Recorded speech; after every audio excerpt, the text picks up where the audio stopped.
Hoy conversamos en Soluciones con dos especialistas en opinión pública y la comunicación política. Hay participación de las personas que nos ven a través de las pantallas de Globovisión, a través del Twitter. Uno de ellos es Enrique Toro y dice: ¿cuál comunicación será la imposición de ideas? Solo quieren aceptación, a juro. No existe comunicación. Dieter Perdomo, por su parte, dice: para una sana comunicación política recomiendo, al recibir un insulto, no regresar el insulto. Por ahí empezamos a tolerar a la paz, dice él.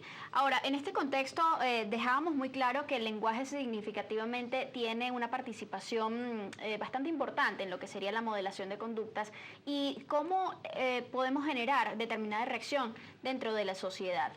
¿Cómo podríamos tomar este llamado a la tolerancia, a no responder con un insulto si recibimos un insulto? ¿Hasta qué punto, digamos, es bueno mantener ese margen de tolerancia? Sí, bueno, parte de la comunicación política es la preparación previa para yo hablar en público.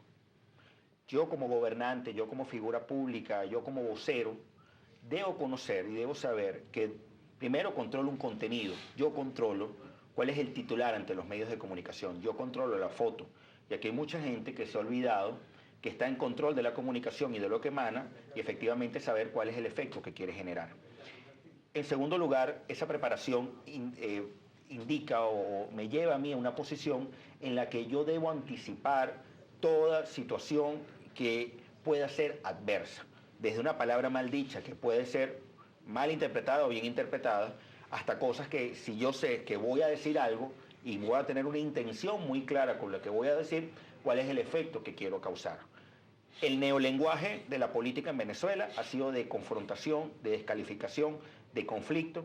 La técnica propagandística del insulto lamentablemente está siendo usada de manera continua. Para un diálogo verdadero, yo no puedo minimizarte a ti y decir sobre ti que somos los dos actores que, entre comillas, representamos a un colectivo que está en conflicto. Yo creo que acá el conflicto es muy claro y me permito, aquí el conflicto es del venezolano con la forma en la cual lo están llevando a vivir cada vez más arrinconado e indefenso ante el Estado en general.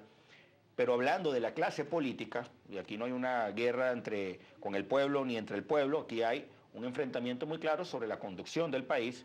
Si yo en el diálogo, en la forma de hablar, en la narrativa que voy a utilizar, tanto en mis canales como en los momentos que voy a hacer discurso, si yo no entiendo que debo prepararme, que debo controlar las variables, desde la escenografía, pasando por la forma en la que me visto, pasando por el uso de palabras y las pausas, el tema de la oratoria, si yo no entiendo eso, no estoy comunicando asertivamente. Si yo no entiendo, además, que con negatividad, con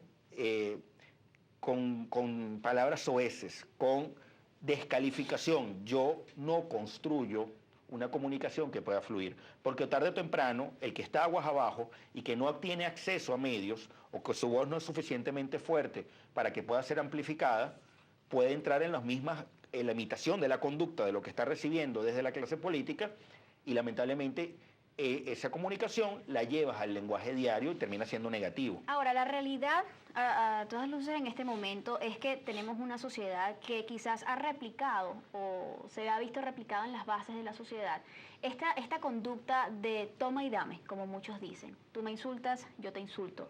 Ahora, hay un consenso en lo que sería la búsqueda del diálogo, la búsqueda de la paz, la búsqueda de intereses comunes y quizás también pues de esto pasando por el reconocimiento, ¿no?, de uno al otro entre los factores políticos. ¿Cómo hacer que esa conducta pacífica se replique en las masas? ¿Es eso posible ya en este punto? ¿Cómo hacerlo?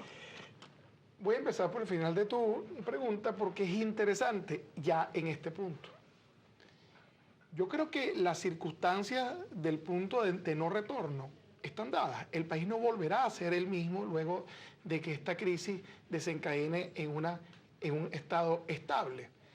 Existía una oposición representada a través de un espacio que se creó con arreglo a fines específicos de organizar una elección primaria y articular un programa de gobierno y que servía de interlocutor con el gobierno en la dinámica política del día a día.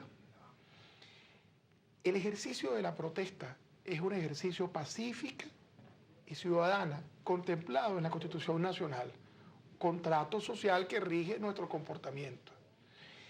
Hoy día, después de 31 días y casi 30 fallecidos, como tú lo has planteado, es muy difícil identificar los interlocutores en una comunicación política que estuvo polarizada por mucho tiempo, pero que hoy día quienes han venido de alguna forma planteándose como los interlocutores válidos con el gobierno pareciera carecen de legitimidad. ¿Por qué?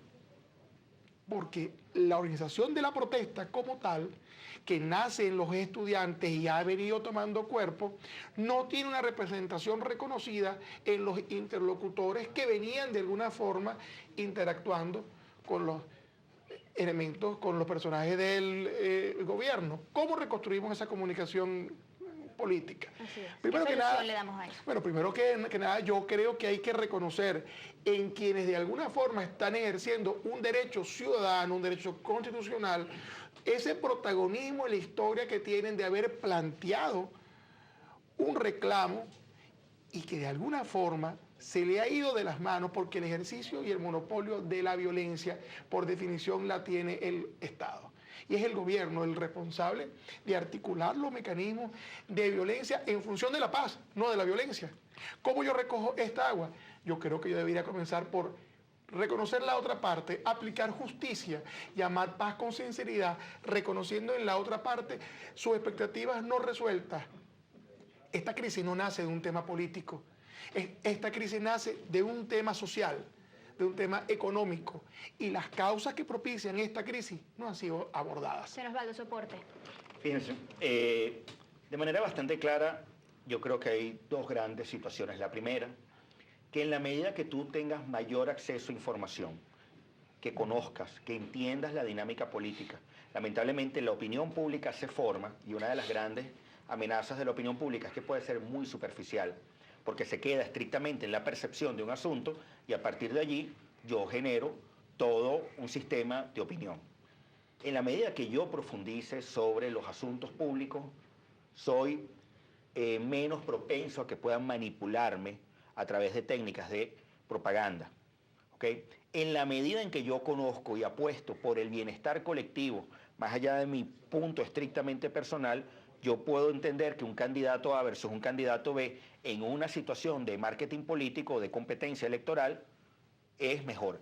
En la medida en la que yo comunico desde gobierno, una marca ciudad, una política pública, yo puedo hacer mejores ciudadanos. Y en la medida, además, en la que yo le doy el mismo espacio y todo el mundo compite en igualdad de condiciones, se puede generar un debate y un diálogo de altura que permita construir, primero, ciudadanía, segundo, una mejor democracia y tercero, hacer ciudadanos que sean mucho más fuertes ante el Estado.